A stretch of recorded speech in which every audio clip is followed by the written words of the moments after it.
अस्सलामुअलैकुम।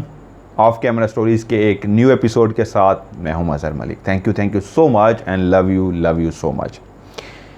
जितने भी कहानी सुनते हैं व्हाट्सएप पे और वैसे उनके जो कमेंट्स आते हैं, तो यकीन मानिए इतना खुशी होती है। आप लोगों का लिखने का अंदाज़, वो लफ्ज़, उनकी मिठास इतनी होती है कि मुझे पढ़ के अंदाज़ा होता है कि एक फैमिली हैं हम लोग। मैं आपके सामने इस वक्त बोलता रहता हूँ, आप सुनते रहते हैं, लेकिन आप जब मुझे कमेंट्स भेजते हैं तो उससे मुझे अंदाज़ा होता है कि मोहब्बत फैमिली की तरह आपके दिल में भी वैसी ही पैदा हो गई है। आपके लफ्ज़ों में इतनी मिठास होती है और इतने ज़बरदस्त फैमिली की तरह लफ्ज़ लिखते हैं कि यकीन मानिए दिल खुश हो जाता है। कई दफ़ा मैंने सोचा है कि यार अब 2 ऑफ कैमरा स्टोरीज़ छोड़ के मैं एक पे आ जाता हूँ, मैं नहीं कर पा रहा। उसकी वजह ये बहुत सारे काम है मेरे ज़िम्मे, तो मैं सिर्फ आप एक ही सुनाऊंगा। लेकिन जब आप लोगों की मोहब्बत और वो सब देखता हूँ, फिर मजबूर हो के 2 रिकॉर्ड करने बैठ जाता हूँ। सो इसना कहूँगा, अगर मैं आपको कोई थोड़ी सी भी खुशी पहुँचा पा रहा हूँ तो मैं इसके लिए इंशाल्लाह जब तक मेरी ज़िंदगी है मैं कोशिश करता रहूँगा, जब तक मेरा रब चाहेगा मैं कोशिश करता रहूँगा। Love you so much. कागज़ मेरे साथ जो रखा होता है ना जी, इस पर वो पॉइंट्स लिखे होते हैं सारे, जिन्होंने मुझे कहानी भेजी होती है, लंबी कहानी होती है, मैं पॉइंट्स लिख लेता हूँ क्योंकि ख्वाहिश ये होती है लफ्ज़ ब लफ्ज़ वैसे कहानी सुनाऊँ जिस तरह उन्होंने मुझे भेजी है, ताकि हक़ अदा कर सकूँ उनकी उस सच्ची कहानी का। आज भी लोगों के साथ ज़िंदगी में वाक़यात हो रहे हैं और लोग भेज भी रहे हैं। आप लोग भी शेयर कीजिए, मैं उनको सुनाऊंगा। और बहुत सारे लोग कहते हैं कि कौन से दौर में मज़हर साहब आप जी रहे हैं, कौन से दौर की कहानियाँ सुना रहे हैं। नऊज़ बिल्ला भाई, तो लोग तो कहते हैं अल्लाह ही नहीं है, तो मैं क्या किसी को यकीन दिलाने बैठूँ। आपका नहीं यकीन करता, आप ना सुने, लेकिन जिनके साथ हुआ है, खुदा ना करे आपके साथ कभी हो, जिनके साथ हुआ है उनको बहुत अच्छी तरीके से पता है कि क्या है। अब तो साइंस भी मान रही है भाई, गैजेट्स बन गए हैं। आप नहीं मानते तो हमारा मकसद आपको मनवाना थोड़ा है, आप ना सुना करें। बस हम आपको दुआ दे सकते हैं, अल्लाह आपको खुश रखे, दिल ना दुखाया करें। कहानी भेजिए जी। अहमद ने, उस वक्त ये लाहौर में थे, उनके कज़न की कहानी है जिनमें 3 नाम हैं, अब्दुल्ला, कैफ और अब्दुर्रहमान। ये असली नाम है और जिन्होंने कहानी भेजी है अहमद, उनका नाम है, ये भी असली नाम है। अहमद इस वक्त रावलपिंडी शिफ्ट हो चुके हैं, रावलपिंडी में रहते हैं। वो कह रहे हैं 2 साल पुरानी कहानी है, वालिदैन की तरफ से पहले इजाज़त नहीं मिली थी इस कहानी को सुनाने की। अब वालिदैन ने कह दिया ठीक है, आप उनको कहानी सेंड कर दें, वो सुना सकते हैं। उन्होंने परमिशन ली और उनको जब परमिशन मिल गई उन्होंने मुझे कहानी सेंड की। उनके सुनाने का, बताने का अंदाज़ बड़ा प्यारा था। बच्चा है, मैट्रिक में पढ़ रहा है अहमद, और उसके कज़न के साथ ये हुआ है। तो जिस अंदाज़ में अहमद ने मुझे कहानी सुनाई है, अहमद बच्चे, मुझे बड़ा मज़ा आया आपकी कहानी सुन के। बड़ा अच्छा अंदाज़ था आपका, कहीं कहीं पे तोतला लफ्ज़ भी आप बोलते थे, मज़ा आया। आपकी परमिशन नहीं थी, वरना मैं आपके कुछ लफ्ज़ भी सुना देता। ये 3 नाम जिस तरह मैंने कहा है, ये नाम है अब्दुल्ला, कैफ और अब्दुर्रहमान की कहानी। एक सच्ची कहानी, लाहौर का एक इलाका है। नाम मैं शायद ना ही लूँ क्योंकि मैं इसलिए नाम नहीं ले रहा, लोग इस चक्कर में फिर पड़ जाते हैं। फिर इन ऐसी जगहों का जब उनको पता लग जाता है तो फिर वो ख़ुद भी इस तरह के काम करना शुरू कर देते हैं। दरोगा वाला के साथ ये कब्रिस्तान है, जगह मैं नहीं बता रहा। मैं इंशाल्लाह मुझे मौका मिला तो जल्द ही इंशाल्लाह इस कब्रिस्तान में जाके मैं प्रोग्राम भी रिकॉर्ड करूँगा। अब्दुल्ला, उनका कज़न, मदरसे में पढ़ने के लिए जाता था, कुरान मजीद, और कुछ दिन ऐसे हुए कि उस कब्रिस्तान जो रास्ते में पड़ता है उसके साथ एक रोड है। उन्होंने मुझे वीडियो भी बना के भेजी है। ये वीडियो भी मैं आपको दिखाऊंगा और इसी वीडियो को दिखा के इस जगह पर राज प्रोग्राम भी करूंगा। जहाँ की ये वीडियो है, वहाँ की एक सच्ची कहानी है। अब एक साइड पे कब्रिस्तान है, दरमियान में रोड है, इधर कुछ बिल्डिंग्स हैं। तो वो जहाँ पे रोड है वहाँ पे काम हो रहा था, रास्ता बंद था।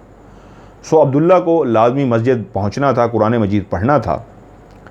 तो उसने कहा क्यों ना मैं मस्जिद वाला, कब्रिस्तान वाला रास्ता इख्तियार करता हूँ। तो वो कब्रिस्तान, अच्छा वो कब्रिस्तान बहुत ही घना है। मैंने इतने खौफनाक कब्रिस्तान बड़े कम देखे हैं जो मैंने वीडियो में देखा है। बहुत ही खौफनाक कब्रिस्तान है भाई, कोई शक नहीं इसमें। तो उस ब्रेव था यकीनन, वरना इस कब्रिस्तान, जब मैंने वीडियो देखी तो मैं खुद हैरान हो गया इस कब्रिस्तान में से कैसे गुजर गया यार अब्दुल्ला। इसका मतलब अब्दुल्ला काफ़ी माशाल्लाह ब्रेव है। तो अब्दुल्ला ने कहा जी मैंने मस्जिद तो पहुंचना है, कुरान मजीद पढ़ना है। तो उसने रास्ता इख्तियार किया कब्रिस्तान का। रोशनी फैली हुई थी, आराम से वो चलता हुआ कब्रिस्तान से गुजर के अपने मस्जिद पहुंचा और उसके बाद उसने कुरान मजीद बैठ के कारी साहब से पढ़ा। और जब रात हो गई तकरीबन, ऐसा कि अंधेरा छा गया, तो वहाँ से छुट्टी लेके घर की तरफ रवाना हो गया। अब उसको रास्ता वही इख्तियार करना पड़ता जो कब्रिस्तान का रास्ता था, क्योंकि रोड बन रही थी, वो रास्ता बंद किया गया था, वहाँ से आप गुजर ही नहीं सकते थे, खुदाई का काम हो रहा था। अब्दुल्ला दाखिल हुआ उस कब्रिस्तान के अंदर, जो बहुत ही घना कब्रिस्तान है, क्योंकि मैं उसकी वीडियो देख चुका हूँ। हर तरफ झाड़ियाँ ही झाड़ियाँ हैं, हर तरफ ऊंचे ऊंचे दरख्त ही दरख्त हैं। ऐसे कई दरख्त हैं जो सायादार हैं, और ऐसे कई दरख्त हैं जिनकी शाखें दूर दूर तक फैली हुई हैं। वो तो रात के टाइम वैसे ही एक भयानक सा मंजर होता होगा उस कब्रिस्तान को देखने के बाद, जो मेरा अंदाज़ा है। तो अब्दुल्ला वहाँ से गुजर रहा था, अपने ख्यालों में गुम था या कुछ सोचता जा रहा था, कि उसको नहीं पता लगा उसके पाँव के नीचे कुछ ऐसा आया कि उसको बाकायदा ठोकर सी लगी। और ये सब कुछ इतना अचानक से हुआ कि उसको जैसे ही ठोकर लगी तो वो अपनी जिस्म का बैलेंस करते हुए कि मैं ज़मीन पे गिर ना पड़ूं, जब अचानक ठोकर लगती है तो इंसान मुंह के बल गिरने लगता है, तो उसने सोचा कि मैं मुंह के बल ना गिरूं, अपने आप को बचाने के लिए आगे भागा, लेकिन उसके बावजूद एक कच्ची कब्र थी, उसके ऊपर जाकर गिर गया। चोट तो कोई ख़ास नहीं लगी, कब्र की वजह से वो ऊंची थी, थोड़ा सा वो बच भी गया, लेकिन उसको एकदम से एहसास हुआ कि पाँव के साथ कोई चीज़ टकराई थी। वो क्या था? वो एक बकरी की, काली बकरी की सिरी थी। उसने उस सिरी की तरफ देखा, उठा और फिर घर की तरफ चल पड़ा। अभी वो कुछ कदम ही गया था, कब्रिस्तान के अंदर ही था, बाहर नहीं निकल पाया था कि एक आवाज़ कानों ने सुनी, बहुत ही मध्यम सी, क्लियर सी आवाज़। अब्दुल्ला रुक सा गया। वहम है या आवाज़ है? मुड़ूं या चलूं? तो बुलाने वाले ने फिर से कहा। अब्दुल्ला अब बिल्कुल क्लियर था कि वहम नहीं, रुका हुआ हूं इस आवाज़ को सुनने के लिए कि वहम है या आवाज़ है। तो अब जब दूसरी दफ़ा आवाज़ आई तो अब्दुल्ला ने सुन रखा था कि मुड़ के नहीं देखना अगर कोई कब्रिस्तान में आवाज़ दे। तो बच्चा था, फिर भी वो मुड़ गया, और जैसे ही मुड़ के देखा तो पीछे कोई भी नहीं था, लेकिन वो जरूर था जिसने अब्दुल्ला कहा था, जो नजर नहीं आ रहा था।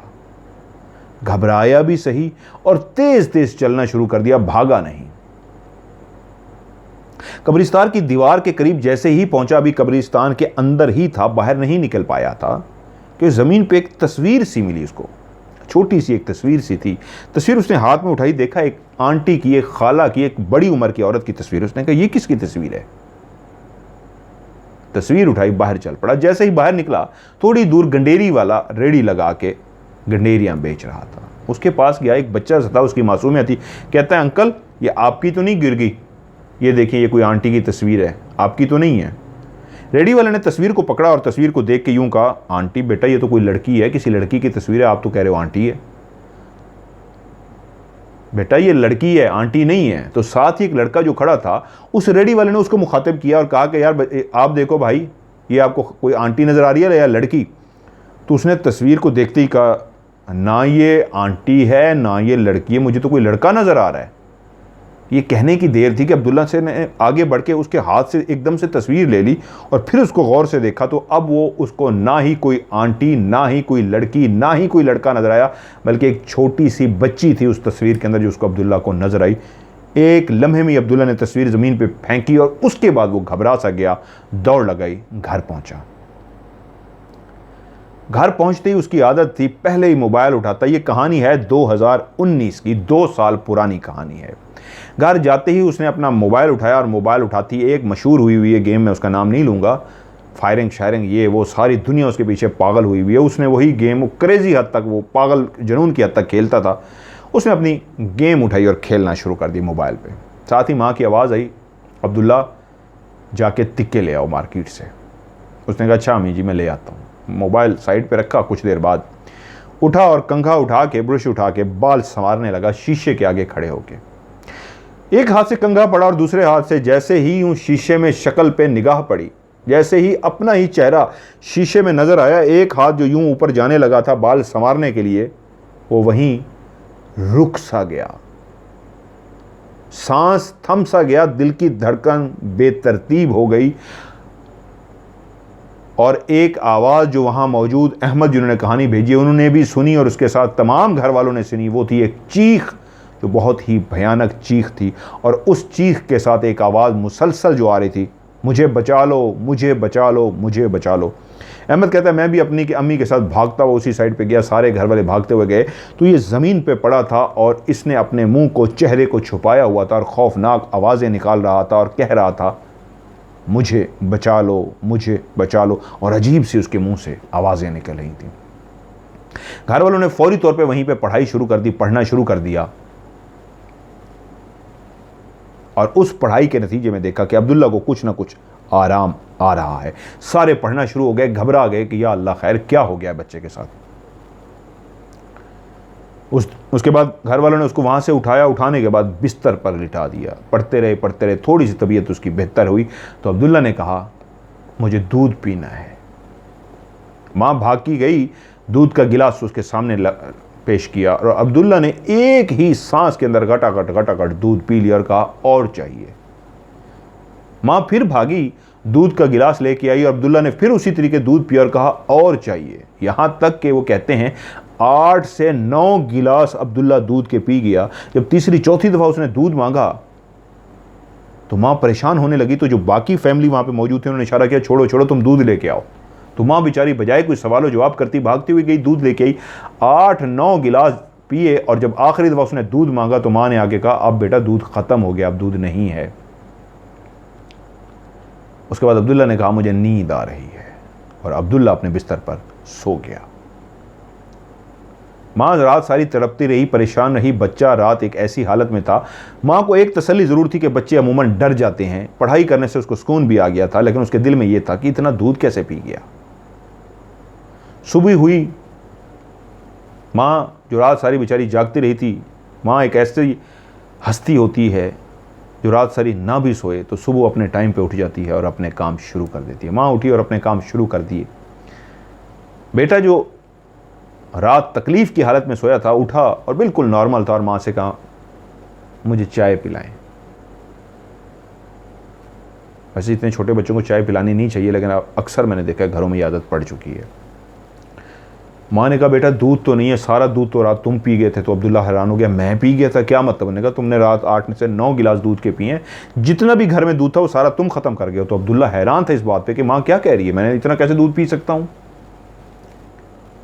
सारा दिन माँ बेटे को नोट करती रही, बेटा बिल्कुल नॉर्मल रहा, कोई ऐसी हरकत नहीं कि जिससे माँ परेशान हो जाती। तो बेटा क्योंकि बिहेव एक आम सा बिहेव कर रहा था, आम बच्चों की तरह, तो माँ का खौफ आहिस्ता आहिस्ता ख़त्म हो गया। उसने कहा इसका मतलब है डरा था बेटा, ठीक हो गया है। लेकिन कुछ दिनों के बाद उसके जिस्म पे अजीब व गरीब से निशान बनते। माँ देखती कभी बाजू पे उसके निशान बना हुआ है, कभी गर्दन की इस जगह पे निशान बना हुआ है, कभी इधर गाल पे बना हुआ है, कभी हाथ पे बना हुआ है, और फिर वो ठीक भी हो जाते। माँ थी, डर सी गई, परेशान सी हो गई, और अपनी बहन को लेके 2-3 लोग लेके एक पीर साहब के पास पहुंचे।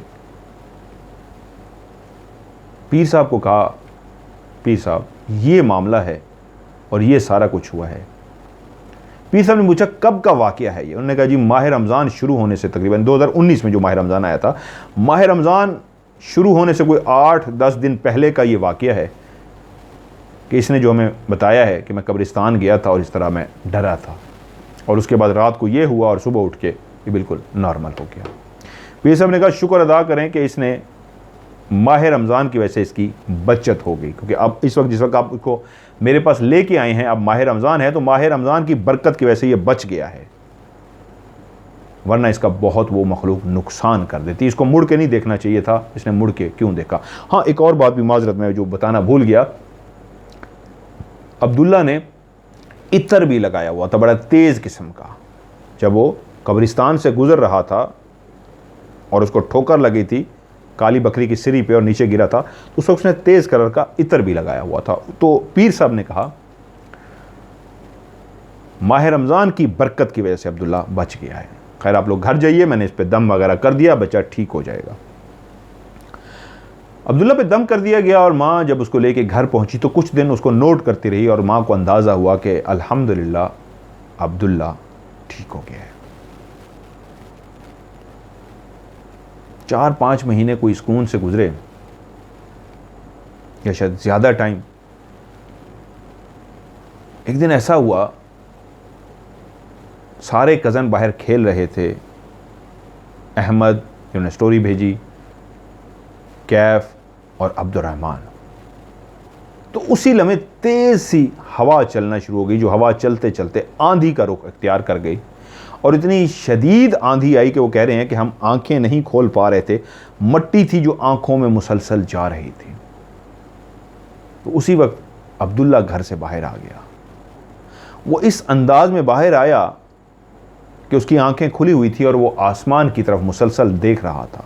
वो मट्टी जो सबकी आंखों में जा रही थी, जिसकी वजह से वो आंखों के आगे हाथ रख रहे थे, बाजू रख रहे थे आगे कि मट्टी ना जाए हमारी आंखों में, उसकी आंखें खुली की खुली हुई थी और उसकी आंखों में कोई इस तरह महसूस नहीं हो रहा था कि कोई मट्टी जा पा रही है, बल्कि वो आसमान को देख रहा था।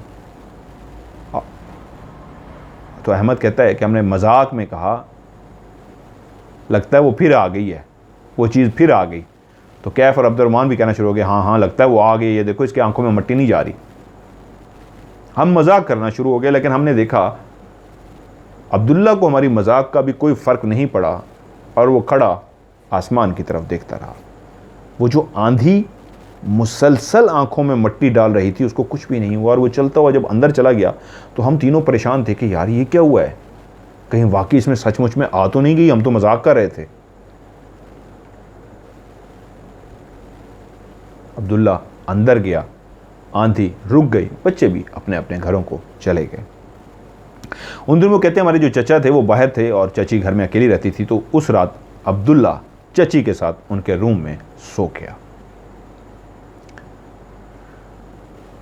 रात का कोई तहज्जुद का टाइम हुआ, चाची उठी हैं, उन्होंने देखा अब्दुल्ला अपने बिस्तर पे सो रहा है और अब्दुल्ला के साथ जो टेबल रखी है उसके नीचे कोई लाइट सी जल रही है। वो समझी हैं कि मेरे बच्चों में से किसी बच्चे का खिलौना है जिसकी लाइट अभी तक जल रही है और नीचे पड़ा हुआ है। तो उन्होंने झाड़ू लेके नीचे झाड़ू मारा कि मैं खिलौना बाहर निकाल के उसको ऑफ कर दूं, लाइट को, उसके सेल ख़त्म ना हो जाए। मुसलसल नीचे झाड़ू लगाती रही, लेकिन नीचे कोई भी चीज़ नहीं थी। और वह हैरान हो गई, जहाँ पे मुसलसल लाइट सी थी, एक अजीब सी लाइट सी थी जिसको वो खिलौना समझ रही थी, अब वहाँ पे कुछ भी नहीं था। तो वो हैरान ये हुई, ये मेरा वहम नहीं हो सकता, मैंने किसी चीज़ को क्लियर नीचे देखा है, तो फिर ये क्या था। खैर उसने कहा अल्लाह जाने क्या था। वज़ू किया और अपना तहज्जुद की नमाज पढ़ी। नमाज पढ़ने के बाद वापस आई और बिस्तर पे कुछ देर के लिए दोबारा से लेट गई कि अब मैं फजर के टाइम उठूंगी और नमाज पढ़ूंगी।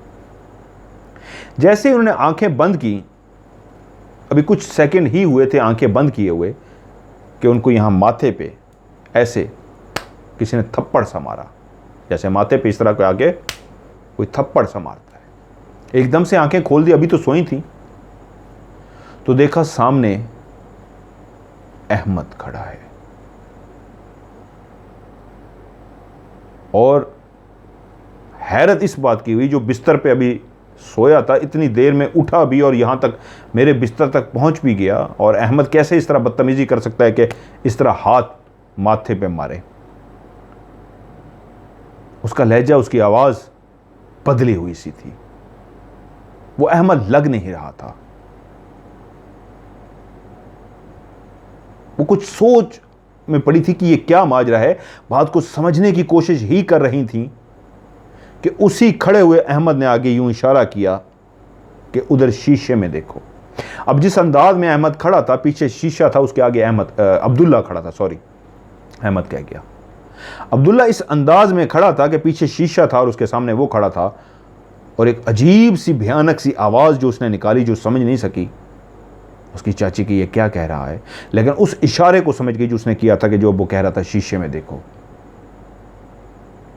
और जैसे ही उस इशारे को फॉलो करते हुए उनकी गर्दन उस शीशे में गई, तो वो मंजर देखना था कि ना सिर्फ उस कमरे में सोए हुए बच्चे जाग गए, बल्कि नीचे सोए हुए तमाम फैमिली जाग गई, बल्कि मोहल्ला भी उन चीखों से जाग गया जो इतनी खौफनाक अंदाज में उसकी चाची चीखें मार रही थी। दिल दहला देने वाली आवाज़। तहज्जुद के टाइम पे पूरा मोहल्ला जाग चुका था कि या अल्लाह खैर क्या हो गया है। यहाँ तक कि लोग अपने घरों से निकल के इनके घर तक पहुँच गए नीचे जो फैमिली सोई हुई थी वो सारी भाग के कमरे में पहुंच गई, उसको चुप कराने की कोशिश कर रहे थे, लेकिन वो चुप नहीं हो रही थी। जो मोहल्ले वाले आए उनको उन्होंने ये कह के भेज दिया, हमारे घर का मसला है, आप जाइए। वो सारे तो रिक्वेस्ट करने पे चले गए कि हम संभाल लेंगे, और काफ़ी मुश्किलों से जब उन्होंने चाची को कंट्रोल में किया, होश में लेके आए, तो चाची के सामने जो मंजर था, अब्दुल्ला अपने बिस्तर पे जो लेटा हुआ था, चाची की चीखों की वजह से जागा था, वो भी उठ के उस बिस्तर पे बैठा था। और चाची अब्दुल्ला से खौफजदा थी। जब नॉर्मल हुई और सबने पूछा क्या हुआ है, तो उन्होंने जो माजरा बताया कि जब ये इशारा किया गया और मैंने मुड़ के देखा था तो कोई सफ़ेद कपड़ों में खड़ी थी, इस अंदाज में मेरे सामने कि उसका मुंह बालों से छुपा हुआ था, आधा सर उसका गंजा था और आधे सर पे बाल थे। मुंह पे सारे बाल थे लेकिन आधे सर गंजा मुझे नज़र आ रहा था, आधा सर पे बाल थे। और वो उसके बाल ज़मीन पे इस तरह पड़े हुए थे कि ज़मीन से भी आगे फैले हुए थे, जैसे 12-15 फुट लंबे बाल हों, और एक हिस्सा उसका गंजा था।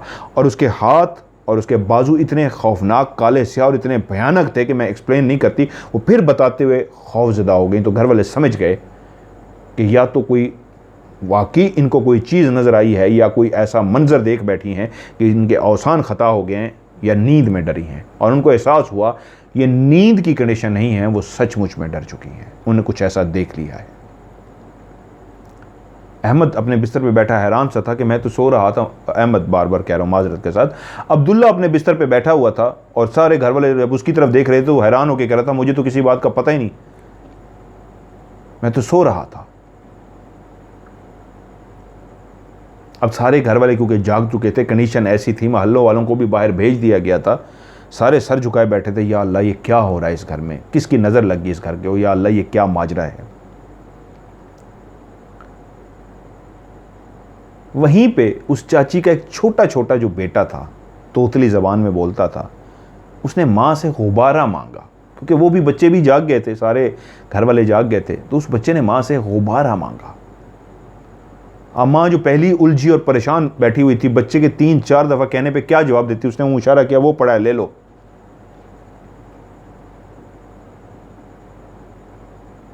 गुब्बारा बच्चे ने उठा लिया। अब उस गुब्बारे के साथ खेलना शुरू हो गया। वो अपने हाथों से गुब्बारे को ऐसे ऊपर फेंकता और गुब्बारा नीचे आता, तो फिर उसको बच्चे जिस तरह खेलते हैं ऊपर फेंकता। सामने ही स्टोर था उस कमरे के अंदर, उसका दरवाज़ा बंद था। यूं गुब्बारे को ऊपर फेंकते फेंकते जो सारे ही सर झुकाए अजीब से परेशान बैठे हुए थे, उसमें से कुछ बच्चों को भी देख रहे थे कि बच्चा खेल रहा है। तो ये नज़रों ने देखा कि वो बच्चा खेलते खेलते स्टोर की तरफ जैसे गया तो दरवाज़ा स्टोर का खुद से खुल सा गया। अब वो जो सर झुकाए बैठे थे वो अभी सर झुकाए बैठे थे, लेकिन जो बच्चे की तरफ देख रहे थे वो ये मंजर लाइव देख रहे थे कि बच्चा खेलते खेलते जब उस दरवाजे स्टोर के पास गया है तो ना सिर्फ दरवाज़ा खुला है, बल्कि इसकी बार बच्चे ने जैसे सामने किसी को देखा हो, या बच्चा जिस तरह किसी के साथ खेलता है, उसने अब पहले वो यूं ऊपर की तरफ फेंकता था, अब उसने बॉल को ऊपर जब फेंका तो उसके बाद यूं हाथ मारे जैसे दूसरी तरफ फेंका हो। और ये 4-5 लोग ये मंजर देख रहे हैं। पहली दफ़ा तो शायद 1-2 बंदों ने देखा, जब उन्होंने दूसरों को इशारा किया कि उधर देखो, तो जब और लोगों ने भी देखा तो अब मंजर क्या था कि वो मासूम छोटा बच्चा अपने हाथ से उस गुब्बारे को फेंकता तो सामने हवा में ही गुब्बारा जाता, दीवार को टच ना होता, थोड़ी ही दूर जाता और वहीं से इस तरह वापस आता जैसे किसी ने उसको फेंका हो। फेंकने वाला नज़र नहीं आ रहा था, लेकिन ये क्लियर वो देख पा रहे थी आंखें कि इधर से यूं हाथ पड़ता है तो गुब्बारा थोड़ी दूर जाता है, फिर उसको वहाँ से इस तरह कोई चीज़ धकेल रही है कि वो बच्चे के पास वापस आ रहा है। जैसे 2 बच्चे आपस में खेलते हैं, एक दूसरे की तरफ फेंकते हैं, तो इस साइड वाला बच्चा तो उनका अपना बच्चा था, उस तरफ कौन था जो नज़र नहीं आ रहा था और वापस धकेल रहा था। और खेलते खेलते अचानक से जो बिल्कुल ही स्टोर के तकरीबन अंदर चला गया था, एकदम से खेलता हुआ वापस आ गया। अब ये मंजर पहले 1-2 लोगों ने देखा, उन्होंने इशारा करके एक दूसरे को भी दिखाया कि ये क्या हो रहा है। तो अब काफ़ी लोग उसकी तरफ मुतवज्जो हो गए थे, और जब उन्होंने देखा वो बच्चा खेलता हुआ जैसे ही बाहर आया तो एक डंडा सा वहाँ से अंदर से उड़ा और उड़ता हुआ आया अब्दुल्ला को आके लग गया। जैसे ही अब्दुल्ला को लगा तो उस कमरे के अंदर अहमद भी मौजूद था, कैफ और अब्दुर्रहमान भी मौजूद थे। जैसे ही वो डंडा आके अब्दुल्ला को लगा तो कैफ और अब्दुर्रहमान जल्दी से आगे बढ़े। उन दोनों ने डंडा उठाया और उठा के यूं स्टोर की तरफ गए कि इसको अंदर स्टोर में फेंक दें वापस। उनके जहन में यही था, बच्चों के जहन में, जिस तरह एक डंडा स्टोर में रखा होता है और गिर पड़ता है, ये गिर पड़ा है। लेकिन वो बेचारे इस बात को नहीं जानते थे कि ये उड़ता हुआ आया है। उनका मुंह उस वक्त अपोजिट साइड पे था, वो कमर करके बैठे थे स्टोर की तरफ, इसलिए वो बेचारे कैफ और अब्दुर्रहमान ये देख नहीं सके कि ये उड़ता हुआ आया। वो समझ यही बैठे थे, इसलिए उन्होंने अचानक से उठाया कि यार इसको तो वापस रखो, और उस डंडे को अंदर स्टोर में रखने चले गए। अभी घुसे ही थे कि जैसे ही बाहर वापस आए तो एक का सर फटा हुआ था और एक के बाजू और हाथों पे ऐसी खौफनाक खराशें पड़ी हुई थी जिनसे बाकायदा नाखूनों के साथ किसी ने खराशें मारी हों। एक और ऐसा मंजर था कि सारे ही घर वाले खौफजदा हो गए, सारे ही घर वाले डर गए कि या अल्लाह ये क्या माजरा है। गुब्बारे को भी अपनी आंखों से देख चुके थे कोई खेल रहा है, और उसके बाद जब वापस आए कि एक का सर फट गया था और एक की खराशें पड़ी हुई थी तो फौरी तौर पे सारे पढ़ना शुरू हो गए। अब ये बात तो सबके दिल में आ गई थी कि जो पीर साहब ने कहा था कि इसकी बचत होगी है, बचत तो हो गई है, लेकिन वो जो चीज़ भी है वो गई नहीं है, अभी तक यहीं पे वो चीज़ मौजूद है।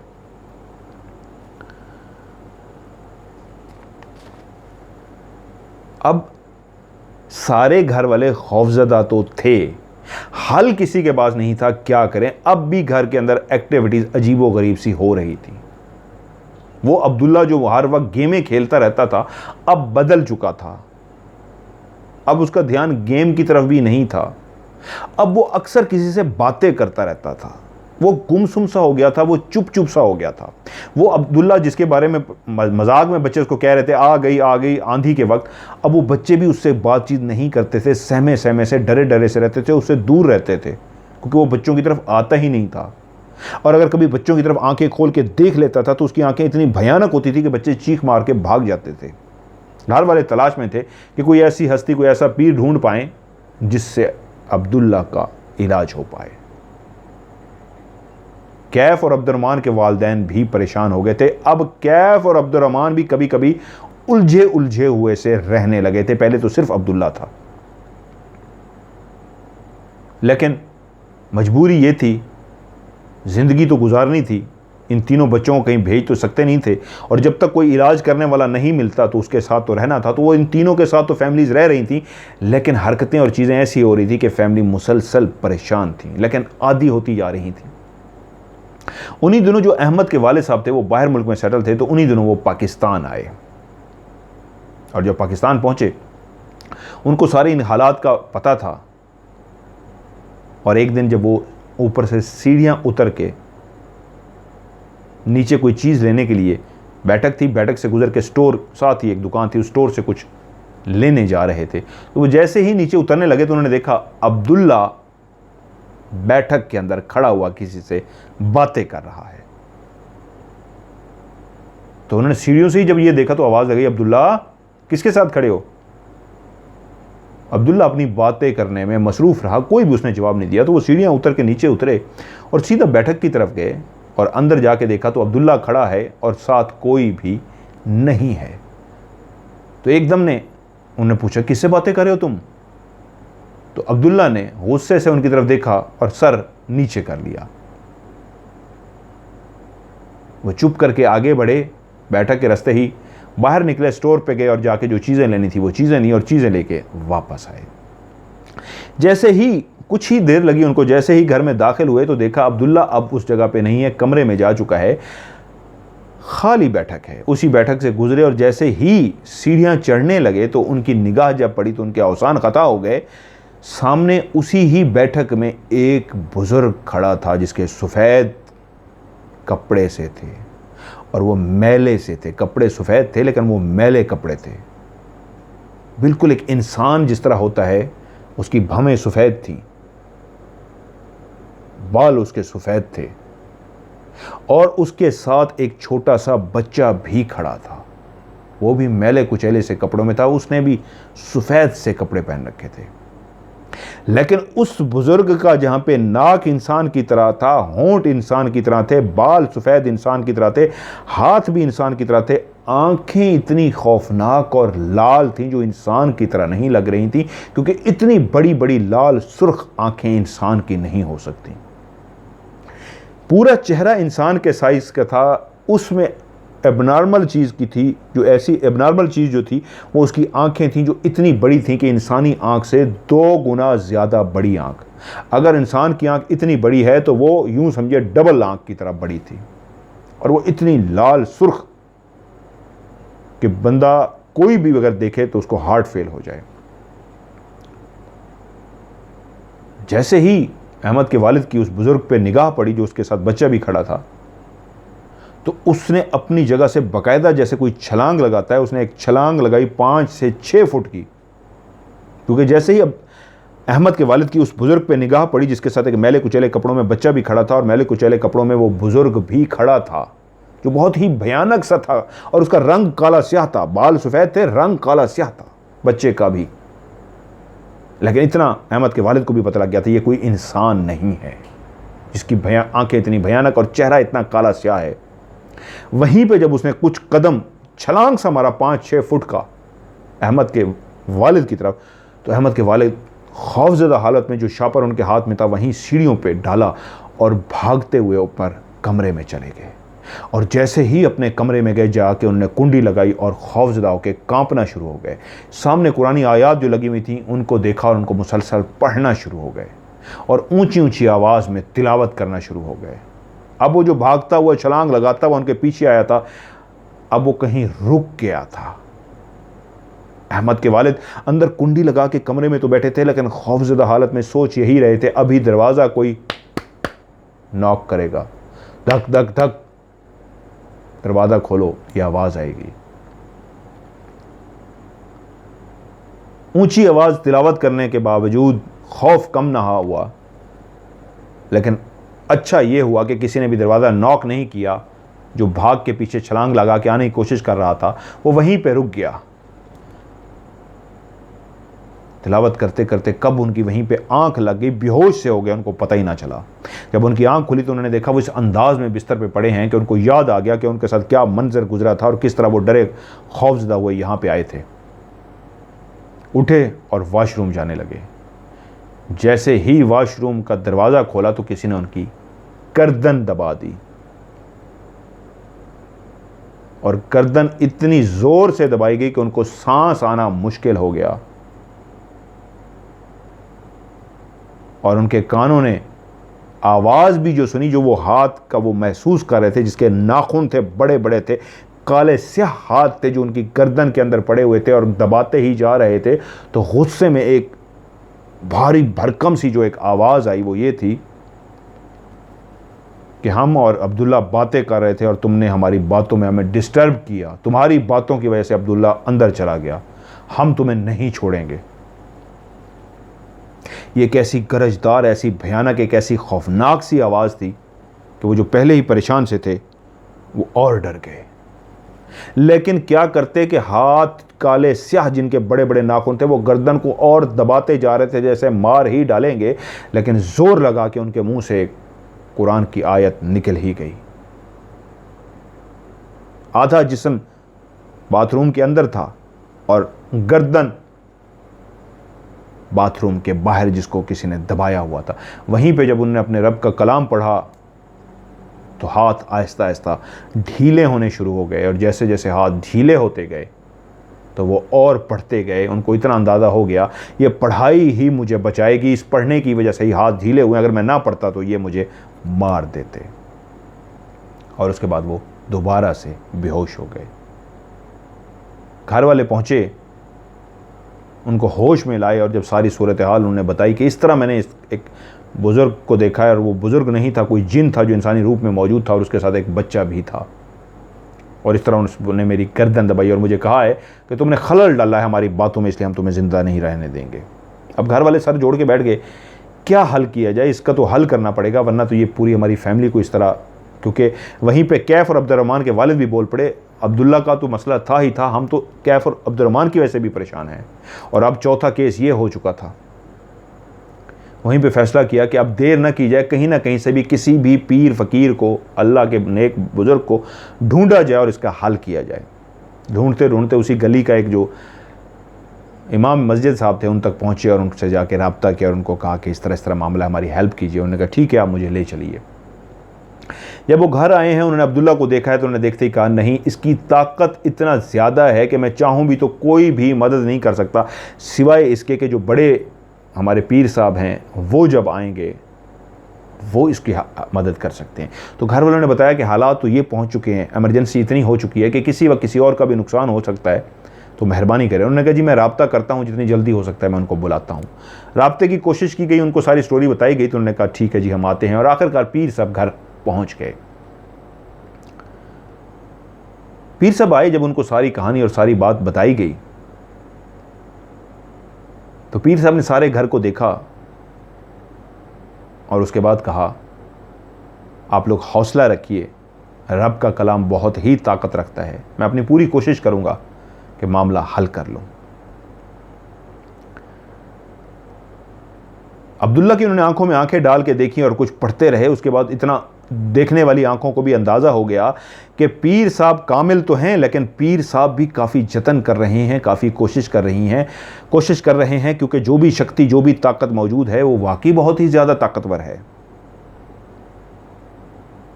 पढ़ते रहे और सारी सूरत हाल को जान भी गए। तो उन्होंने कहा एक काम करें आप लोग। ये वाक़या शुरू हुआ था उस वक्त जब अब्दुल्ला कब्रिस्तान से गुजरा था और उसका पांव किसी सीढ़ी पे पड़ा था। उन्होंने कहा जी ऐसे ही है, तो आप एक काम कीजिए, अब्दुल्ला का सदका उतारिए, एक बकरी इसके सर से वारिए और जाके उस कब्रिस्तान में फेंक आइए, उम्मीद है वो मखलूक इसको छोड़ जाएगी। उन्होंने ऐसे ही किया, एक बकरी खरीदी, अब्दुल्ला के ऊपर से वारा, उस बकरी को पकड़ के और जाके उसको ज़िबा करके उसका गोश्त के टुकड़े बनवा के कब्रिस्तान में फेंक आए।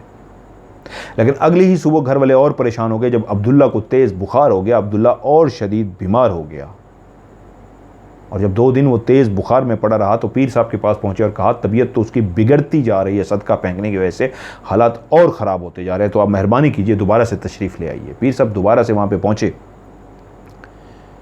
उन्होंने कहा मुझे आप लोगों ने शायद पूरी कहानी नहीं बताई, मुझे खुल के पूरी कहानी सुनाइए, हुआ क्या था। उन्होंने दोबारा से जब नए सिरे से कहानी सुनाई तो उसमें वो वाकया भी ऐड कर दिया जो पहले बताना भूल गए थे कि इस स्टोर के अंदर भी ये वाकया हुआ था। कैफ और अब्दुर्रहमान भी ज़ख्मी हुए थे, एक का सर फटा था और एक के जिस पे खराशें आई थी, वो भी अब डिस्टर्ब हैं। तो पीर साहब ने कहा आपने ये बात मुझे पहले क्यों नहीं बताई, मैं तो सिर्फ अब्दुल्ला समझा था, मामला तो अब्दुल्ला से बढ़ चुका है। ओके, अब पीर साहब ने फैमिली को साइड पे बिठाया और उनके सामने ही पढ़ाई करनी शुरू की और पढ़ते पढ़ते पढ़ते उस स्टोर के अंदर चले गए। जब उस स्टोर के अंदर पढ़ रहे थे तो उस वक्त अब्दुल्ला दूसरे कमरे में था और पीर साहब उन सब फैमिली के साथ उस कमरे में थे जिस स्टोर में ये वाकया हुआ था। और वो जैसे ही पढ़ रहे थे तो उस कमरे में बैठे हुए सब ने जो चीखों की आवाज़ें सुनी तो वो अब्दुल्ला की थी, जिसके कान पीर साहब की तिलावत को नहीं सुन पा रहे थे। ना ही अब्दुल्ला इस बात से वाकिफ़ था कि पीर साहब घर में आए हैं और पढ़ाई कर रहे हैं, लेकिन सारे हैरान ये रह गए, चीखें अब्दुल्ला की आ रही थी। तो पीर साहब पढ़ते पढ़ते बाहर आ गए और कहा अब्दुल्ला को लेके आओ। जब अब्दुल्ला को लेने गए तो अब्दुल्ला का रूप रंग बदल चुका था, उसकी आंखें उलट चुकी थी, जैसे सफ़ेद सी हो गई थी और उसके हाथ पांव मुड़ से गए थे। अब्दुल्ला एक अजीब सी हालत में आ गया था, जैसे उसके अंदर कोई हाजिरी सी हो चुकी हो। उसको ज़बरदस्ती पकड़ के जब पीर साहब के पास लेके आए तो वहीं पे पीर साहब ने उसके सर पे हाथ रखा और बालों को ऐसे पकड़ा और पढ़ना शुरू कर दिया। सब घर वालों ने देखा कि अब्दुल्ला की हालत ख़राब होती जा रही है, उसके मुंह से अजीबो गरीब सी अजीब सी खौफनाक सी आवाज़ें निकल रही हैं और जिस्म को अजीब सा टेढ़ा मेढ़ा सा कर रहा है।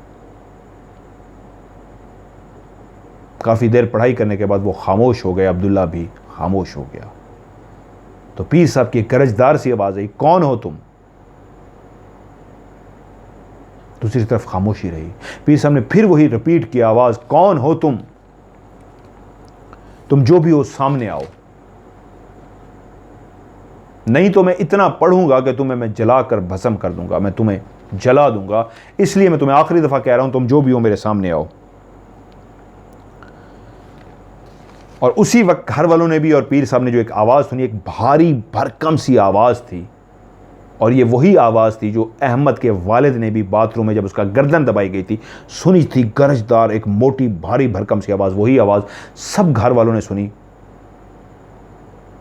बोलने वाला अहमद के अंदर से बोल रहा था, अब्दुल्ला के अंदर से बोल रहा था।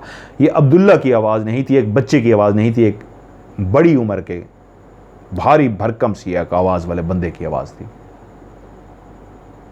उसने कहा छोड़ दो मुझे। उसने कहा मैं एक सूरत पे तुम्हें छोड़ूंगा, तुम ये बताओ तुम अब्दुल्ला को और अब्दुर्रहमान और कैफ को किस शर्त पे छोड़ोगे, इनको छोड़ दो तुम। उसने कहा हाँ, अगर तुम हमारी शर्तें मानने को तैयार हो तो हम इसको छोड़ सकते हैं। तो पीर साहब बोले मैंने तो बकरा तुम्हें दे दिया है, फिर तुम क्या मांगने जा रहे हो। उसने कहा हम एक नहीं 3 हैं। इसने इतर लगा रखा था और जो उस कब्रिस्तान में सदके की काली बकरी की सिरी फेंकी गई थी, हम उस सिरी के साथ जुड़े थे। जब हमने इसको बुलाया तो इसने मुड़ के देखा तो इसी वक्त वो जो इसकी खुशबू हमारे नाक में आ रही थी, हमें ये इतना पसंद आया कि हम चलते हुए इसके साथ आ गए। हम 3 आए, एक नहीं। उस वक्त तक हमने इसको कोई तकलीफ या नुकसान नहीं पहुंचाया था, हमने इसका कुछ बिगाड़ा नहीं था। लेकिन जब अब्दुल्ला और हमारा आपस में एक राब्ता बन गया तो किसी घर वाले को हमने तंग नहीं किया, लेकिन अब्दुर्रहमान और कैफ ने, जिसको बुला के आपने पूछा, क्योंकि पीर साहब जब दूसरी दफ़ा घर में आए थे तो आते ही जब उनको कहानी सुनाई गई तो उन्होंने अब्दुर्रहमान और कैफ को बुलाया और उनको कहा तुम्हारे साथ क्या हुआ था। तो उन्होंने बताया कि जब हम उस डंडे को, जो हम समझे थे कि अंदर से गिर गया है, और उठाकर अंदर रखने गए थे तो अंदर एक बूढ़ा सा खौफनाक सा बंदा खड़ा था और उसके साथ एक छोटा सा बच्चा खड़ा था। हम दोनों के ने डंडे को पकड़ा हुआ था, लेकिन ऐसे जैसे ही हमने उस बूढ़े को देखा तो खौफ की वजह से हमने डंडा फेंक दिया था। तो वहीं पे जब पीर साहब उससे मुखातिब थे तो उसने वही बता रहा था कि हम तो अब्दुल्ला के साथ अटैच थे, लेकिन अब्दुर्रहमान और कैफ ने वो डंडा आके हमें मार दिया था। उस दिन से हम गुस्से में हैं। अब हम अब्दुर्रहमान और कैफ के साथ भी जुड़ गए हैं। और अहमद के बाप की तरफ इशारा करके कहा इसने खलल डाला था हमारी बातों में, हमने इसलिए इसको भी नुकसान पहुंचाया। तो पीर साहब बोले ये सारी बातें तुम्हारी ठीक है, अब ये बताओ तुम जाओगे कैसे। उसने कहा पहले पहले अहमद की वो कमीज़ जिस पे ये इतर लगा के उस कब्रिस्तान में आया था, पहले पहले उस कमीज़ को आग लगा दें। पीर साहब ने कहा ठीक हो गया, शर्त मान ली। अगली शर्त, उन्होंने कहा अगली शर्त यह है कि हमें एक जिस्म चाहिए, रूह चाहिए। जिस्म चाहिए, रूह चाहिए का मतलब ये होता है, जब जिन्नात कहते हैं हमें जिस्म चाहिए और रूह चाहिए, इसका मतलब यह है कि एक बंदा तो हम मार के जाएंगे। मार के जाएंगे से मुराद क्या होता है, मैं कई कहानी आपको सुना चुका हूँ। एक बच्ची की भी मैंने कहानी सुनाई थी, बहुत सारे लोग बहुत अरसा रोते रहे, मैं खुद डिस्टर्ब रहा कि वो जिंदा तो थी लेकिन वो उसके अंदर वो जिन्नात ही थे। और वो पीर ने भी कह दिया था कि जिस दिन जिन्नात इसके अंदर से निकले ये मर जाएगी, ये असल में मुर्दा है, ये जो बोलती है, दिखती है, नज़र आती है, तो ये जिन्नात इसके अंदर है। इस वजह से जिस दिन ये निकले तो उस दिन ये मर जाएगी, असल में ये मर गई है। तो वो इसी तरह का जिस्म मांग रहे थे कि हम उसके अंदर घुसे रहें हर वक्त, और वो किसी के काम का नहीं होगा, मुर्दा होगा, लेकिन बज़ाहिर खाता पीता सांस लेता होगा, लेकिन असल में मुर्दा होगा। और जब उसे निकलेंगे तो वो मर जाएगा। तो इसलिए कह रहे थे एक हमें जिस्म दें, एक हमें रूह दें। पीर साहब समझ गए और पीर साहब ने कहा नहीं, ये तो मैं नहीं कर सकता, ये मैं तुम्हें नहीं दे सकता। हाँ, एक बकरा हमने तुम्हें सदके का दे दिया है, अब हम तुम्हें अब्दुर्रहमान और कैफ का भी और अहमद के वालिद का भी 3 हम सदके के बकरे और दे रहे हैं। तो वो जिन बोला क्योंकि मैंने कहा है हम 3 हैं तो एक जिस्म तो आपको देना पड़ेगा हमारा। तो पीर साहब बोले अगर तुम शराइत ना भी रखते मैं तुम्हें फिर भी सदके के बकरे दे देता, लेकिन क्योंकि तुमने शराइत भी रखी और 3 बकरे मैं तुम्हें खुद से ऑफ़र कर रहा हूँ, लेने के बावजूद भी कह रहे हो जिस्म चाहिए, तो मैं अब मजबूर हूँ वो कलाम पढ़ने पे कि जिसके पढ़ने से ना सिर्फ तुम्हें तकलीफ़ होगी बल्कि उसके बाद तुम्हारे जिस्म को आग लग जाएगी। अब मैं तुम्हें आखिरी दफ़ा मौका देता हूँ, फ़ैसला कर लो, या तो 3 बकरे लो और चले जाओ, या फिर अगर लड़ना है तो ठीक है तुम अपनी तरफ से वार करो जो वार कर सकते हो, फिर मैं पढ़ाई करके तुम्हारे ऊपर वार करता हूँ, तुम्हें जलाना शुरू कर देता हूँ। और साथ ही पीर साहब ने पढ़ना शुरू कर दिया। ये एक अच्छा अमल था पीर साहब का, अमलियत में ऐसे ही करना चाहिए, ये डराने के लिए बेहतरीन होता है। और जैसे ही उन्होंने पढ़ना शुरू किया तो उसके बाद फौरी तौर पर वो रुक गया। वो जो भारी भरकम में बोल रहा था उसने कहा रुक जाओ रुक जाओ रुक जाओ, ठीक है हम जाने को तैयार हैं। तो पीर साहब ने कहा एक शर्त पे जाओगे, जाते हुए निशानी दे के जाओगे और ये वाला हल्फ भी दे के जाओगे कि तुम वापस नहीं आओगे। तो उसने कहा ठीक है, आप अगर हमारे 3 बकरे पहुंचा देंगे उस ही कब्रिस्तान में तो हम वहीं पे ही वापस चले जाएंगे और वहीं पे ही रहेंगे, नुकसान नहीं पहुंचाएंगे। तो एक हल्फ था जो पीर साहब ने उनसे लिया, ये ज़रूरी नहीं है मैं इस हल्फ को बताऊं। और उसके बाद पीर साहब ने कहा निशानी तुम ये दो, वो सामने एक बर्तन रखा हुआ है, अक्सर घरों में होता है, जिसमें अंदर आटा रखा होता है, और जब आटा गूंदना होता है तो उसमें से कुछ पाउडर की तरह जो आटा होता है वो पिसा हुआ जो गंदम होती है वो निकाली जाती है और आटा गूंदा जाता है। तो पीर साहब ने कहा जाते हुए उसके अंदर निशानी दे के जाओ। उसने कहा ठीक है। पीर साहब ने कहा 1 2 3, जैसे ही कहा अब्दुल्ला ने एक खौफनाक सी चीख मारी और ज़मीन पे बिस्तर पे सर के पर गिर गया। और उसी लम्हे सब ने जो आंखों ने देखा, उसी डब्बे का बर्तन खुला और एकदम से बंद हो गया। पीर साहब ने कहा खोल के इसको देखो। जब उस आटे वाले बर्तन को खोल के देखा गया था तो पीर साहब ने जिसको निशानी कही थी वो ये थी कि इसके अंदर निशानी दे के जाओ। और जब उन्होंने उसको खोल के देखा तो एक हाथ सा था जो इंसानी हाथ से काफ़ी ज़्यादा बड़ा था, जैसे किसी 10 फुट के बंदे का हाथ हो, एक बहुत बड़ा हाथ, और उसके नाखून भी जिस तरह होते हैं वो अंदर खुबे हुए नाखून भी थे।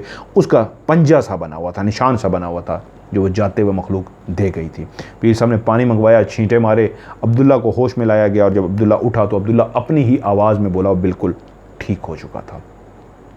उसके बाद पीर साहब ने कहा वो चला गया है, वो अपने दोनों जो उसका बच्चा और लड़की साथ थे उनको भी ले गया है, लेकिन फौरी तौर पे एक अब्दुल्ला का आपने सदका दे दिया, इन तीनों का भी, अब्दुर्रहमान, कैफ और अहमद के वालिद का भी आप लोग वादे के मुताबिक बकरा दे दें। और उसके बाद ये परहेज़ है, कुछ दिन तक ये परहेज़ करते रहें। और अब्दुल्ला को स्पेशली बताया ये परहेज़ करे, इंशाअल्लाह दोबारा मसला नहीं होगा। उन्होंने ऐसे ही किया, बकरे लिए, उनका तीनों के उनके ऊपर से घुमाया गया और उसके बाद सदका उनका उस कब्रिस्तान में, उसी जगह पे जहाँ पे अब्दुल्ला के साथ वो वाक़या हुआ था, वहीं पर फेंक गए। मुसलसल उन चीज़ों की पासदारी करते रहे जो पीर साहब बता के गए थे कि सख्ती के साथ इनकी पाबंदी करनी है, पाबंदी करते रहे। उसके बाद उस घर में कुछ भी नहीं हुआ। 2019 में ये वाक़या हुआ था और 2020 में जाके इस वाक़ये का एंड हुआ और उस घर के अंदर सुकून हो गया। आज भी वो फैमिली जो है अल्हम्दुलिल्लाह खैर व आफियत से है, उनके साथ इस वक्त कोई मसला नहीं है। अहमद और उसकी फैमिली रावलपिंडी शिफ्ट हो चुके हैं। अब्दुल्ला, अब्दुर्रहमान और कैफ अभी भी लाहौर के उसी हिस्से में रह रहे हैं जहां उनके घर के साथ वो कब्रिस्तान मौजूद है। तो मेरी ख्वाहिश ये है, उस वीडियो को जो क्लिप बना के भेजा है मुझे अहमद ने, मेरी ख्वाहिश ये है कि उस जगह पे मैं जाऊं। और अहमद आपसे बच्चे मेरा रब्ता रहेगा, आपके जो कज़न हैं, जो बड़े कज़न हो, अब्दुल्ला वगैरह नहीं, वो छोटे हैं अभी, जो बड़े हों आप उनसे कहें मुझसे रब्ता कर लें। मैं उनके साथ रब्ता करके वहाँ पे अपनी टीम के साथ उस कब्रिस्तान जाऊँगा और उसी जगह पे जहाँ पे आप लोगों ने सीढ़ियाँ डाली थी और जहाँ से वो साथ जुड़ के आया था, जो अब भी वहीं पे रहता है, वहीं पे वापस गया है, इंशाअल्लाह उसको ना सिर्फ मैं रिकॉर्ड करने की कोशिश करूँगा बल्कि कोशिश करूँगा अपने वो मीटर जो मैं अमेरिका से लेके आया हूँ, जिसके ज़रिए आप उसी की आवाज़ को सुन सकते हैं। एक मीटर तो येस और नो में जवाब देता है, दूसरा जो मेरा मीटर है उसमें वो मखलूक अपनी असली आवाज़ में जवाब भी देती है। तो मेरी पहली कोशिश ये होगी कि मैं पढ़ाई करके बग़ैर मीटर के उसकी आवाज़ में उसका जवाब, जो उससे सवाल करूं तो वो मेरे सवाल का अपनी ओरिजिनल आवाज़ में वो जिन जवाब दे, और फिर मैं मीटर से भी इंशाल्लाह उससे बात करूँगा। तो आप लोग मुझसे राब्ते में रहिएगा, इंशाल्लाह मैं वहाँ पे राज प्रोग्राम जल्दी रिकॉर्ड करता हूँ। तो ये एक सच्ची कहानी थी जो मुझे अहमद ने भेजी। ये सारे पॉइंट होते हैं यार कहानियों के, जो एक बहुत लंबी थी, इसमें भी मैंने कुछ पॉइंट मिस किए हैं, मुझे पता है। तो बच्चे अहमद, उसके लिए आई एम रियली सॉरी, एक लंबी कहानी थी। तो आज की भी स्टोरी को लाइक कीजिएगा और आप लोग भी मुझे अपनी स्टोरी भेजना चाहते हैं। अच्छा, बहुत सारे लोग मुझे व्हाट्सएप पे पूछते हैं जी हमारे पास भी एक स्टोरी है, भेज दें। तो आपको पूछने की ज़रूरत नहीं है, मैं कैसे कह सकता हूँ ना भेजें।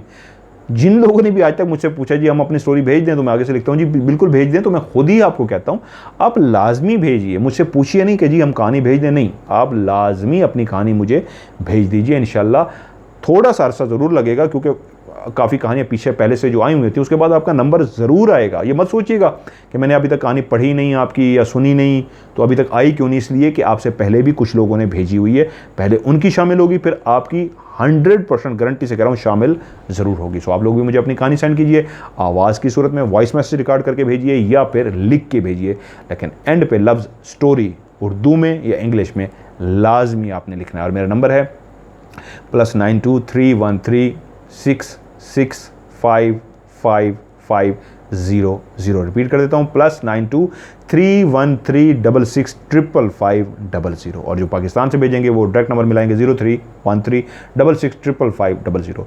सो एंड में इतना कहूँगा, आप सब लोगों पे अल्लाह ताला की रहमत ख़ास हो, मोहब्बतें बांटा करें, नफ़रतों को ख़त्म करें, आपकी कोशिश से ही ख़त्म होगा। मैं भी उनको दुआएं देता हूँ जो मेरी, अब मैंने स्टोरी सुनाई है, कोई नहीं सुनना चाहता तो उसको जो चाहिए वो सुने ही ना, स्टोरी भी सुनेंगे और उसको जाके डिसलाइक करेंगे, राज प्रोग्राम भी देखेंगे उनको। अच्छा, बहुत सारे आप देखिएगा, आप लोग भी राज में नोट कीजिएगा, अभी प्रोग्राम चला ही होता है, टाइटल चलते ही पहले वो डिसलाइक करते हैं।